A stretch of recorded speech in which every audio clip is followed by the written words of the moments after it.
keep it simple. Think about if you were the customer, what would you want? And the first thing that always comes to mind is I want something for free. And I want something, not just anything, I want something valuable for free.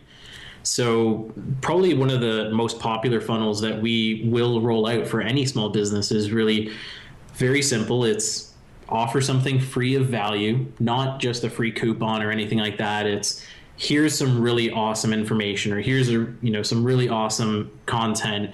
Welcome to CustomerBloom's Growing Business Faster podcast, where we talk about all things related to growing and scaling your business in today's hyper-connected world. Gain insightful tips from experts about the tactics and tools that will make your business stronger. Now get prepared to accelerate your success with your host, Matt Coffey. Welcome aboard to another podcast where we talk about business growth strategies. I have a very special guest, Jamil Velji, who's on today, and we're going to talk about, or if they say in Toronto, a boot. We're going to talk about sales funnels, and we're going to talk about automating your sales prospecting strategy. I really dig this because it's a huge thing for all of us in this industry to consider as part of the most prominent way to streamline profit. Because that's the big key, right, Jamil? Exactly. And thanks for having me. That's exactly the goal with what we try and do is streamline and make profit more achievable. Yeah, and there's so many different ways to do this. But I want to ask you today, what have you found as maybe one of the most effective strategies for a small to mid-sized business to really get into the process of driving leads, because that's all of our customers. They all want to know, how can I get more leads, right? Exactly. Yeah, the best way to approach it is keep it simple. Think about if you were the customer, what would you want? And the first thing that always comes to mind is I want something for free, and I want something, not just anything, I want something valuable for free. So probably one of the most popular funnels that we will roll out for any small business is really very simple. It's offer something free of value, not just a free coupon or anything like that. It's here's some really awesome information, or here's some really awesome content around for a plumber. Here's how to unclog your drains and how to keep them running, and we offer that as the free attractor.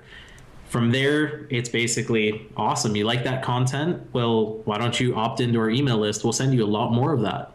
And from there, that's basically what brings them in, and then it qualifies them. There's a whole bunch of stuff that can happen on the back end, but keeping it simple to that extent lets you just get as many people in your email list as you need. From there, you just have to send them the right type of information. And it's just, hey, here's our company, here's what we do.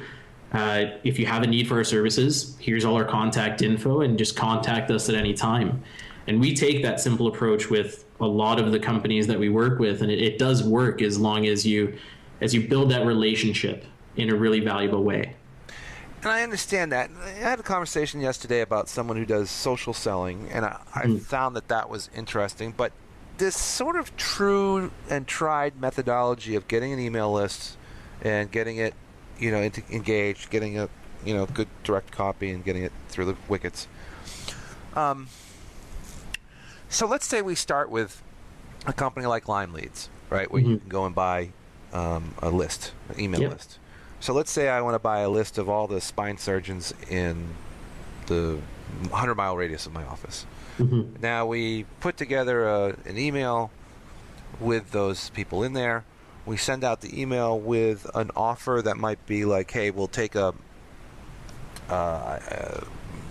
free look at your site and tell you how we could get you more patients by doing some very simple things. And then it converts over to, like an automatic tracker for putting people in our schedule so that they could literally click a button and schedule a time to talk to us. Is this something that you guys are involved in creating the funnel strategy to do that? Because I know that's one of the things that I've always thought, like, man, we we are just like we take so much inbound traffic, meaning that we're just found. I mean, people just find us. But I'm like, oh, if we had an outbound process, we could really segment our customer and get down to just those guys who really, really we could help them so much if we got the right message. I just wanted to see what your thoughts were. Yeah, definitely. A lot of the people that we do work with, they typically don't have the benefit of inbound traffic, or if they do, it's very minimal. So we'll help them with that strategy basically by just saying, hey, here's a bunch of really awesome ways you can get people into your email list.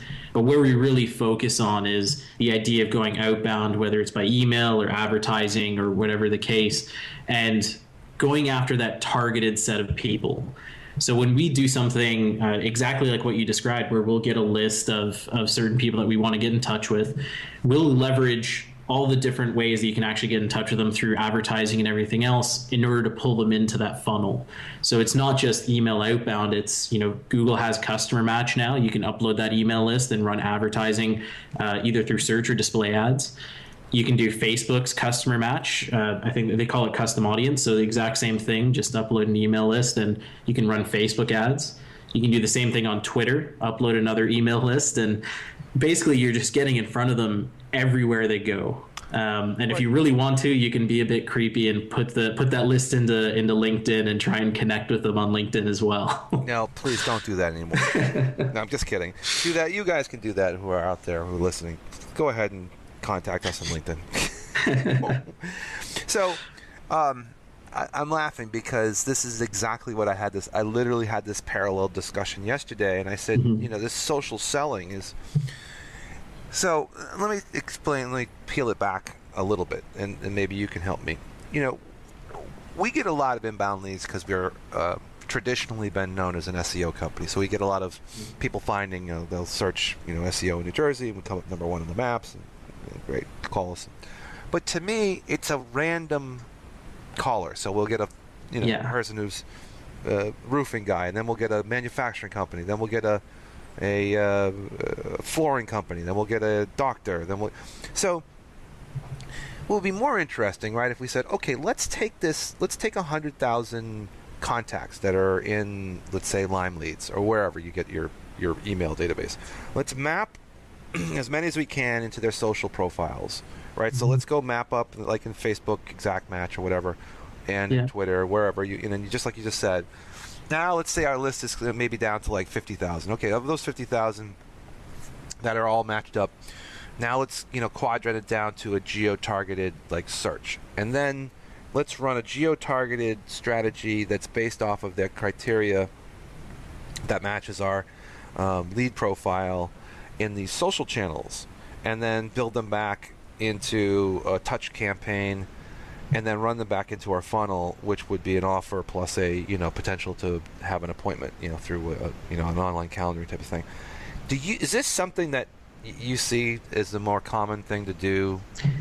It's definitely not common, but it's much more effective.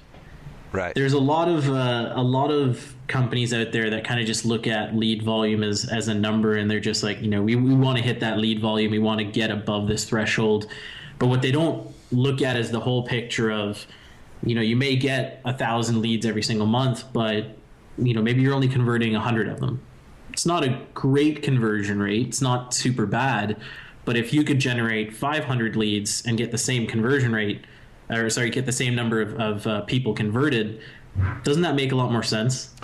It does. I mean, this is why I'm very interested in talking to you, because we've done very little in this space for our company to make. We do a lot for our customers, but for ourselves, I'm more interested. Sorry, I'm being selfish about that. I totally understand that. That's exactly where we're kind of in that place too. We just made an initial.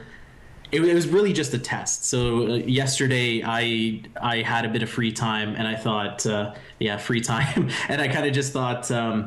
I want to do something really oddball, because I read all these awesome things about people that'll try doing LinkedIn ads. They get hired and they just, they target every single person in a company. So I said, I want to talk to all the CEOs and founders of tech companies here in Toronto.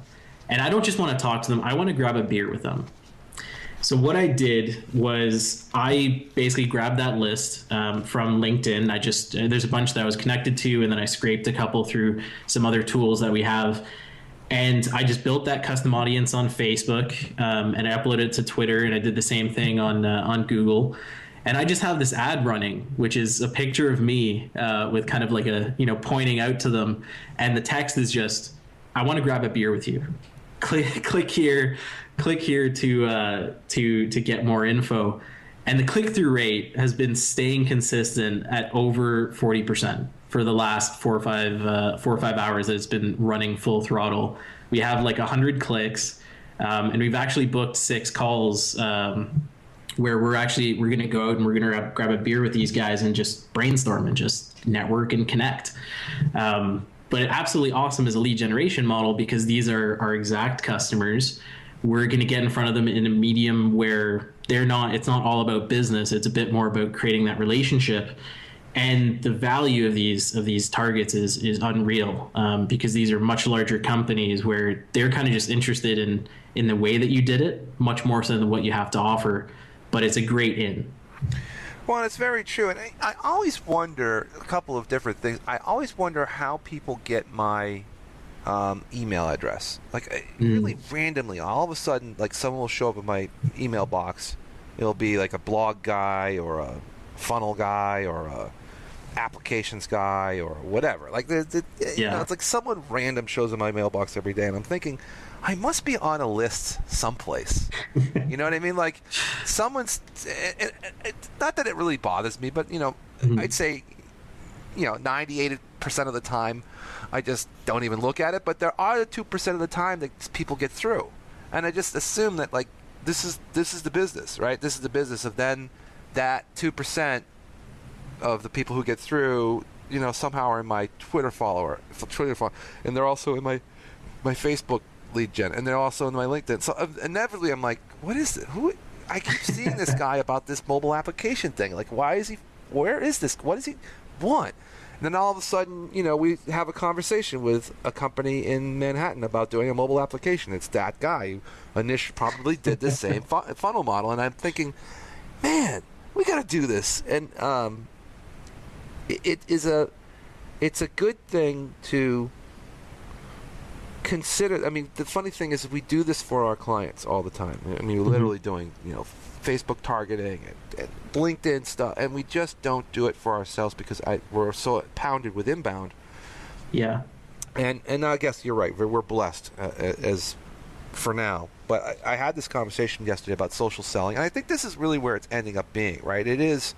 Definitely. It's really kind of trying to over-leverage on these networks as much as you can, branding and familiarity, and inevitably that 2% converts at some level. And how did you guys have done this, or you've done this for a while, how do you go to, what's your typical customer look like? Are they a larger tech company? Are they a small business? Who's your audience, and what's the first thing you look at implementing? Yeah, so we have a bit of an odd audience there, because tech companies, it really comes down to their funding more so than anything else. So we get companies where on the low end, it's probably about a 5-employee company, but they have millions of dollars in funding, up to companies that have about 100 employees and they don't really have funding, or they're running out of funding, but they have their revenue taking hold and bringing in some profit. So it's kind of funny that in the larger scale of things, we get to do a lot less. It's partially because they have systems set up, but it's also just because they just won't have the same type of budgets. But in the smaller sense, it's all about automation for them, where they only want to hire one marketing person for the first almost year and a half of running, but they want to achieve the same result as if they had a 5 or 6 person team. So what we generally look at is, how are you currently bringing in leads? What are you doing to those leads? Because most of these guys don't have a sales team or anything. It's just they're trying to convert them all by emails and everything else. And it's really just looking at, okay, so how can we leverage anything that you have, whether it's content or information or people, and try and leverage this like crazy. So in a lot of cases, we focus on sales funnels, and it's a funnel where they don't have to have human interaction. unless it's really necessary. So unless someone really has questions, that's when a support person or something will stand in or at least take calls. But for the most part, we try and help them convert that customer without ever having touched anyone within the company, because that's the only way that a lot of these guys can scale. Their budgets just don't account for anything other than tech people or customer support persons. It's kind of an interesting space to be in, but it allows us to do a lot of interesting things because they need more automation and tons of it. But they're also moving to that realm where social selling is necessary. People want more proof. People want the proof that the company is going to be around for another couple of years because there are a lot of tech companies that fold. And it really just comes down to trying to be in front of them everywhere you can once they've come in. So when someone comes in and they hit that landing page, it triggers a whole sequence of things. And it could be everything from them getting retargeted on Facebook to seeing an ad on Twitter, to getting a connection message from the CEO of the company on LinkedIn. And you have to trigger all of these things so that they continuously see that person, and hopefully they'll convert in a sooner case. But in the case that it takes them months to come to that conclusion, we have them everywhere. So at some point, they're going to start thinking about that, whatever it was that they were trying to fix in their business with software. And they're going to come to the conclusion, hey, I should get in touch with these guys that I see absolutely everywhere, or at least I should investigate it. So, and I don't know if you have specific dollar values, but do you have a range of what people should be prepared to spend to get this strategy set up and have you guys run it? Yeah, I mean, if it's through us, we'll typically look at it as you're going to be putting aside about the salary of a junior to mid-level marketing person. And our aim is actually kind of to replace that junior to mid-level person that would otherwise just be running campaigns. But in the sense of a business where it's kind of, they're bootstrapped, they just need to get something done and they want to do it themselves, or they at least want to take the approach of doing it themselves. There are a lot of tools out there which are relatively recently launched. A lot of things like ActiveCampaign, which is an email automation tool that's significantly cheaper than the competitors out there like Infusionsoft. I think it works out to almost 30 times cheaper. And basically what these tools do, it makes it a lot easier for a business owner to come in and say, okay, I know what I want to do. I want a customer to come in or a prospect to come in. I want to give them some information on the company, and then I kind of want to sell them. And with ActiveCampaign, it makes it really easy. You basically have them come in through whatever they come in, whether it's a website or a landing page, or maybe you get them on Facebook. And once you get their email address, they enter into this, it looks like a mind map on ActiveCampaign, a mind map of emails and action items. And it's all kind of drag and drop and everything as well. So it makes it really, really easy. And it is actually the tool that we use for the most part for email automation as well, because when it comes down to it in the tech space, eventually they hire in and they eventually remove the agency, no matter how great the engagement is. So we try and make it really easy for them so that we're using tools that their marketers can easily learn. We're using tools that are really easy for them to understand the flow of things, and really easy for us to diagnose. Yeah, we moved from Infusionsoft to ActiveCampaign over the last 6 months, even though our email list is substantially smaller than most probably companies, but we don't, again, we're more inbound. But you're right, and I think the simplicity of ActiveCampaign has been really helpful for us to at least, not have to think about the sophisticated funnels that are part of Infusionsoft and some of the larger like Keto and stuff like this, where it's too much. Exactly. And I think the concept of trying to bring home, and this is our big quandary as an agency, when do we now turn around and go to our client deck and say, okay, we're going to start your automated program and start running a monthly recurring strategy on that. We've had these discussions. We're excellent in SEO. We do pay-per-click, and we do all the rest of the social media marketing and paid advertising, but we've very rarely turned to this industry and said, can we bring this in as you said, like a junior level marketing guy sort of spend, where we could go to a client and say, you could hire us instead of having this, instead of bringing somebody aboard. But that means we, as even an agency, we need to bring ourselves to a next level of sophistication with not necessarily the tools, because I know the tools, but it's more of a sophistication of the discussion. And I think that's where, from let's say you're dealing with like a $20 million company who has some sort of basic understanding and might have like a simple rudimentary email system. We send out a newsletter every month, right? That's really. So what would be your approach to getting that mind share with that customer? Yeah, we really take the approach of trying to map it out and really add value to them as well. We really, kind of eat our own dog food in that realm. Nice little tech term there.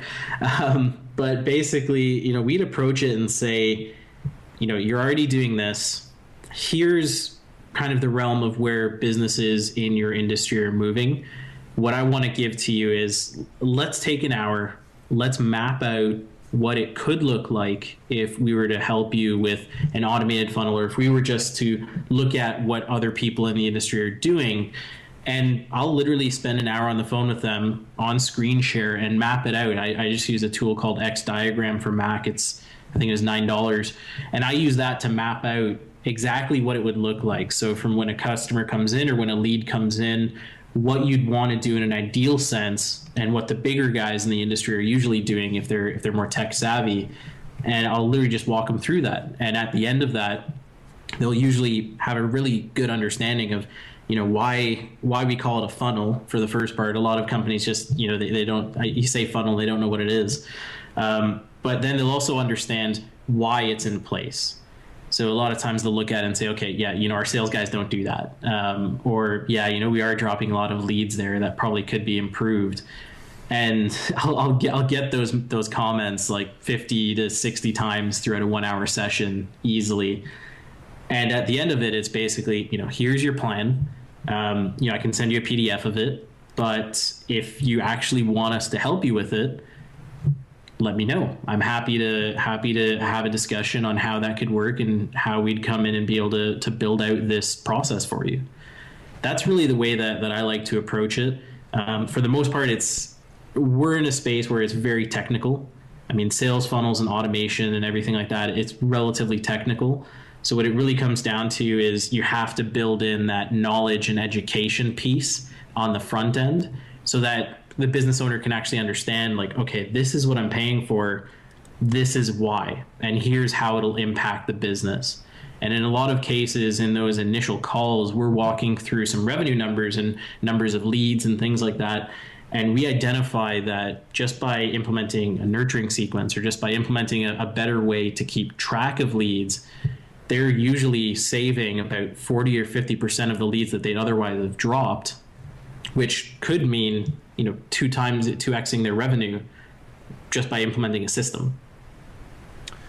Yeah, and I think that's the visibility into that space, man. Exactly, it's very, very hard. Yeah, it's like, how do you I've been every day I go see a client or talk to a client, and the unsophistication at the small to mid-sized market level is just. I was talking to someone about this today. I said, we're so far advanced, and it's like literally we're at the very beginning of this whole entire industry. If you look at it from the sales funnel strategy and the combing out of the social profiles, when you talk to your average Joe business who's 1 to 5 million or 5 million, they're like, what? Like, it's all TV ads, banners. Well, it's just, I don't care what you're talking about. Just I need phone calls and leads. I'm like, all right, well, so I think as a general rule, I'm going to tell this to everybody. I'm like, the industry is going to be based off of dealing with paying these entities, because Facebook, Twitter, LinkedIn, Snapchat, whatever the next social profile or whatever will be out there. These are the channels in your phone, right? And most people are starting to recognize that, look, you've got to design for mobile, because it's just moving to a whole world where we're just application or channel driven as opposed to web driven, and because it's just easier, right? So the easier things are, the more push button things are. So you got to think like channels, and we talked about this today, like earned media, purchased media. There was another one that was in there, and I don't remember the last one, but there's like 3 different types of media now to go after as sort of the new marketing world. And it's how you commingle that to the lead funnel process that you're working with, in your case, on how effective you are today, as opposed to just trying to be found. And I think that's I know, even though it's our business in this case that we, that's in our world that we do that today, we're just found because we're naturally found because we're an SEO company, so we're obviously we should be found. But for most companies, it's sort of like you're going to be fighting a battle that's already been won by people who are way far ahead of you. So what do you do tomorrow? Well, you're going to have to do this. Yeah, exactly. I mean, we when we try and do the education piece with our customers, it ends up being a lot of pulling them towards that conclusion of, why do I need a responsive website? Well, how do you search on Google? How do you do your research when you need to get in touch with a plumber? And the first thing that always comes to mind is, well, I pull out my phone and I look it up. There you go. That's exactly why you need a responsive website, because most people in North America do exactly what you just did.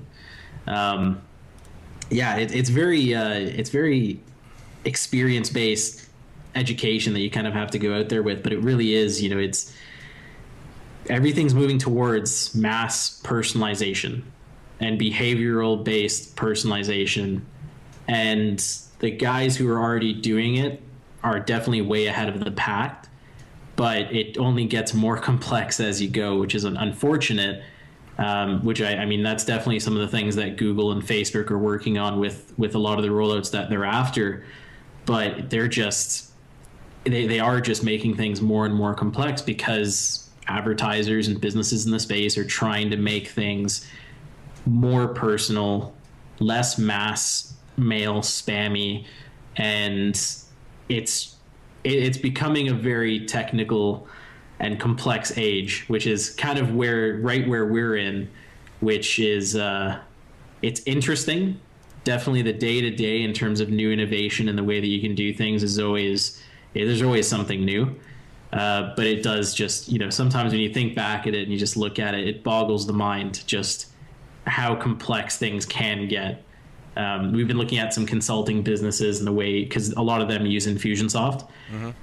The sheer campaigns these guys have gotten into over the years, they just keep adding things on and adding things on and adding things on, because they'll deal with clients from conferences and clients from expos and clients from events, and then clients that actually come in through advertising, and they just have this mass of wires, almost as if someone just kind of did an electrical line, but they just went from like building to building in a random fashion and connected it all up. That's exactly what their systems look like.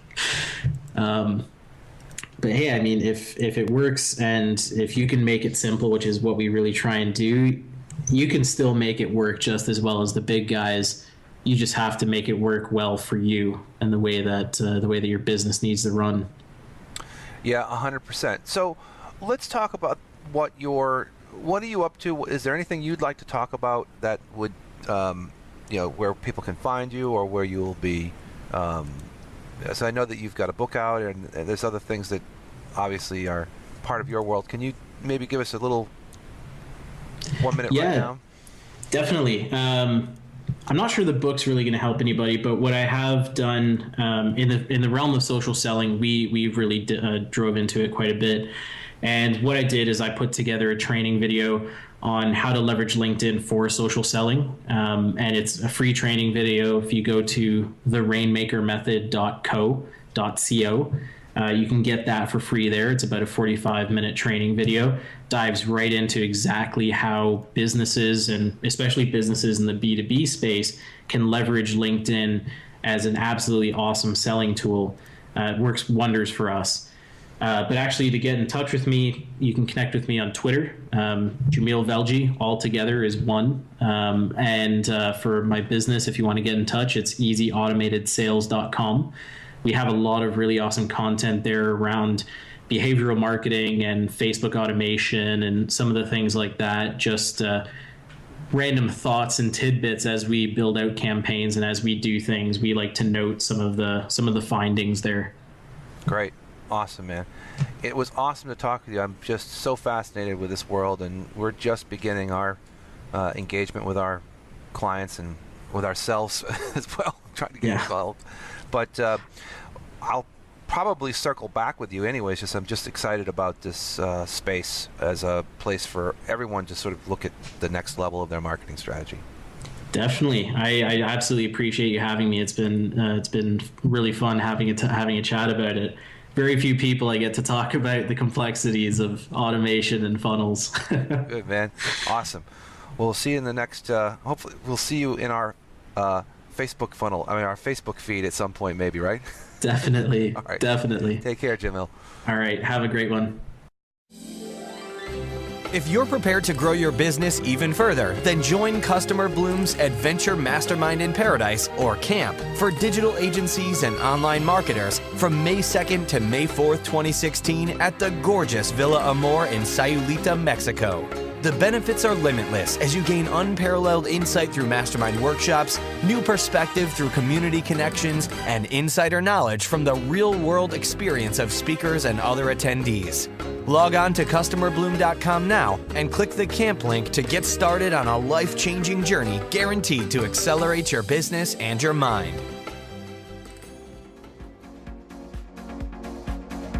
We've reached the end of this episode of CustomerBloom's Growing Business Faster podcast, so be sure to subscribe to the show and stay connected to us on CustomerBloom.com. We appreciate you joining us and look forward to providing you with realistic ways to help support and accelerate your business here on the Growing Business Faster podcast, brought to you by CustomerBloom.